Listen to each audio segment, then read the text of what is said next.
نشكر الله عز وجل الذي قد أعطانا نعما كثيرة وهداية حتى نستطيع أن نجتمع أو نحتفل في هذا المكان أو في هذا المصلى في هذه المصلى المبارك إن شاء الله.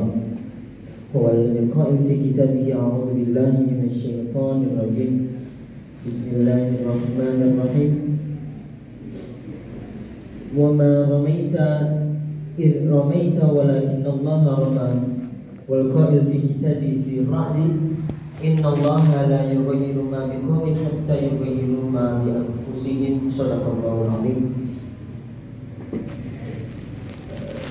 Jamaah sholat subuh al-wahdah yang insyaallah dirahmati Allah subhanahu wa ta'ala. Kemarin sekitar 2 hari atau 3 hari yang lalu ketika Ustaz Helmi berbicara dengan konsep takdir dan qada dan qadar,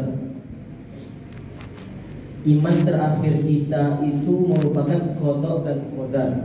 Apa sih yang perbedaan antara qada dan qadar? Qada takdir, qadar takdir, takdir qadar kadar. Qadar itu berarti yang namanya kemampuan. Saya miskin itu takdir dari Allah, seakan-akan tidak bisa diubah.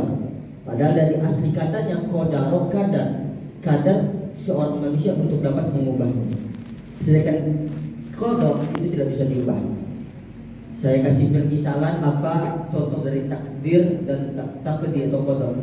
Kalau takdir tentang harta, materi, jabatan, maharah atau kepintaran atau ilmu, derajat ilmu, itu namanya takdir, bisa diubah. Orang yang sebelumnya tak tahu apa-apa, baca buku banyak, dia bisa tahu, itu orang berilmu.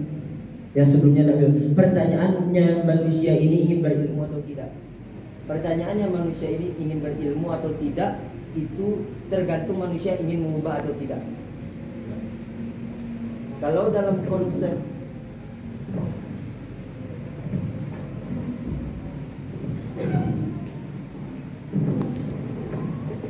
qada, contoh dari qada itu sesuatu yang tidak dapat diubah oleh manusia. Contoh macam apa? Saya anak Ustaz Rizal, pengen saya bapak saya Justin Bieber, bisa. Itu namanya suatu qada. Saya pengen bapak saya siapa misalnya, saya pengen bapak saya Jokowi misalnya, tidak bisa. Biar atau Raffi Ahmad kayak Rafathar gitu kan, bangun Sultan, bisa. Mau bapak gampang, bisa. Itu namanya qada. Sekarang ada mazhab atau ada sebagian golongan yang tidak mempermainkan, tadi mempersalahkan dengan qada dan qadar di sini. Kemarin saya berkata Allah menciptakan segala macam golongan manusia, ada yang kafir, ada yang muslim, ada yang tidak Islam, ada yang Islam. Orang yang tidak Islam disebut dengan kafir, orang yang Islam disebut dengan Islam. Yang masuk surga Islam. Tetapi Allah sebelum menciptakan bumi itu udah kenal sama yang namanya Habib Birobbi, udah kenal sama yang namanya Anies Baswedan, udah kenal dia ya'lamu ma taqaddama, tahu apa yang telah lalu dan akan yang datang. Ada orang yang meninggal dalam keadaan kafir dan muslim, berarti Allah sudah tahu kalau dia ini akan mati dalam keadaan kafir, berarti pasti masuk neraka. Pertanyaannya, Allah pasti berarti Allah menciptakannya itu sengaja untuk dimasukkan ke neraka. Sekejam itu kan Tuhan kita? Di sini ada yang mempermainkan qada dan qadar. Ada 2 ayat yang tadi saya baca, yaitu surat Al-Anfal ayat 17. Wa ma ramaita id ramaita walakinna Allah harama. Kalau saya ngambil isu ini, contohnya Allah udah tahu 1400 atau berapa abad yang lalu, jam segini, tanggal segini Habib Birobbi ngambil isu merek nice kayak gitu. Allah udah tahu. Jangan saya bilang saya ngambil isu ini, saya yang ngambil. Wa ma ramaita, kamu tuh sebenarnya nggak ngelempar. Sebenarnya melempar itu adalah Allah. Kalau Allah nggak berkehendak saya ngelempar, saya nggak bisa ngelempar. Kalau Allah nggak berkehendak saya ngambil tisu, saya nggak bisa ambil tisu. Ini telah ditentukan Allah. bertentangan, tidak bertentangan. Mungkin akal manusia kurang sampai untuk memahami ayat Quran ini, karena tidak ada kecacatan di dalam ayat Al-Quran, yaitu fi surah Ar-Ra'd ayat 11. Innallaha la yughayyiru ma biqaumin hatta yughayyiru ma bi anfusihim, yang artinya Allah tidak akan mengubah suatu kaum kecuali dirinya mengubah dirinya sendiri. Kalau sepemahaman kita, ayat yang sebelumnya tadi itu mungkin sebagai kita manusia yang mana kita ini bodoh, jahil, tidak seperti Tuhan yang sempurna, ayat ini bertentangan. Yang satu katanya kalau saya ambil tisu ini, berarti ini sebenarnya Allah yang ambil. Maksudnya Allah yang ambil di sini, Allah yang berkata saya ngambil tisu ini. Tetapi di ayat yang setelahnya, di Ar-Ra'd ayat 11 berkata, kalau ada suatu kaum, ya, suatu keluarga, ya, mohon maaf, dalam keadaan kurang berkecukupan, Allah tak akan mengubah nih kaum. Keluarga ini tak akan diubah Allah menjadi kaya, tidak, sampai mereka yang mengubah dirinya sendiri. Di dalam agama kita, di dalam fikih, ya, atau di dalam ini masalah i'tiqadi, masalah akidah, keyakinan, ada yang namanya golongan Syiah, Mu'tazilah, Jabariyah, Qadariyah. Yang saya bahas di sini Jabariyah, Qadariyah. Qadariyah itu orang yang mengatakan bahwasanya Allah itu tidak ada ikut campurnya dalam urusan kita. Ini saya ambil tisu, ini saya ambil, Allah nggak ada. Saya kerja, saya sukses, itu usaha saya, Allah tak ada di sana. Peran Allah tak ada di sana. Allah itu cuma memiliki kuasa untuk menciptakan saya, tapi apa yang saya lakukan, Allah tidak ada di sana.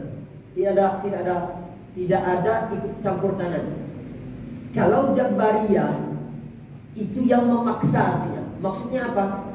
Setiap apa yang kita lakukan, itu ditakdirkan oleh Allah. Tidak ada. Jadi kita mau melakukan dosa, ada orang Jabariyah ngomong kayak gini. Saya ini berzina, saya ini mencuri karena Allah menetapkan saya mencuri. Karena perilaku saya itu telah ditetapkan oleh Allah. Maka apa yang saya lakukan itu adalah perintah Allah atau takdirnya Allah. Seperti itu. Nah, dua-duanya ini salah. Di dalam konsep Islam atau di dalam agama kita, Nabi pernah menyebutkan Islam itu satu, tetapi banyak cabang-cabangnya atau banyak golongannya.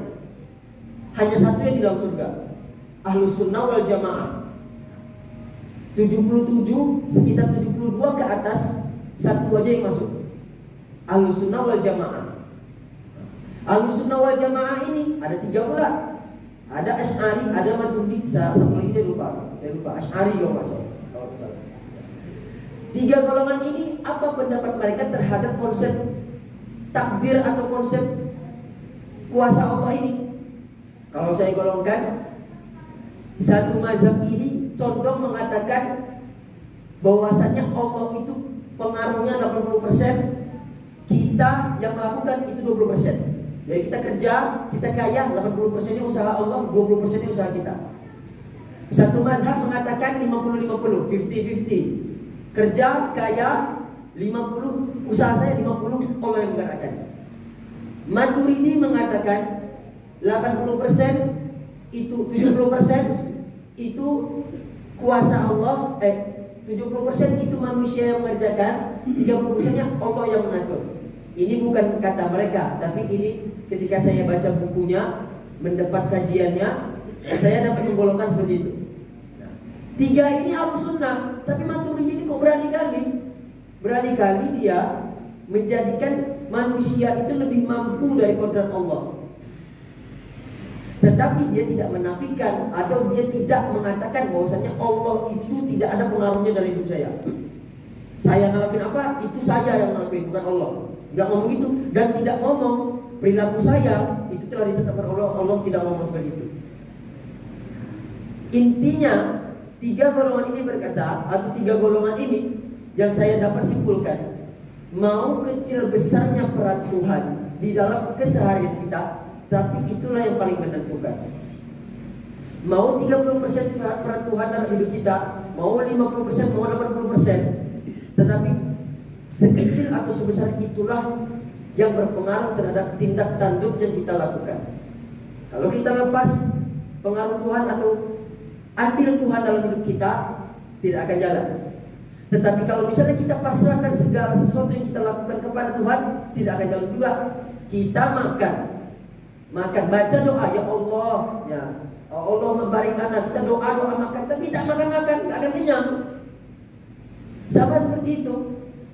Ada orang yang usaha, saya pengen kaya ya Allah, udah doa banyak-banyak, tapi tak usaha, tidak akan kaya-kaya.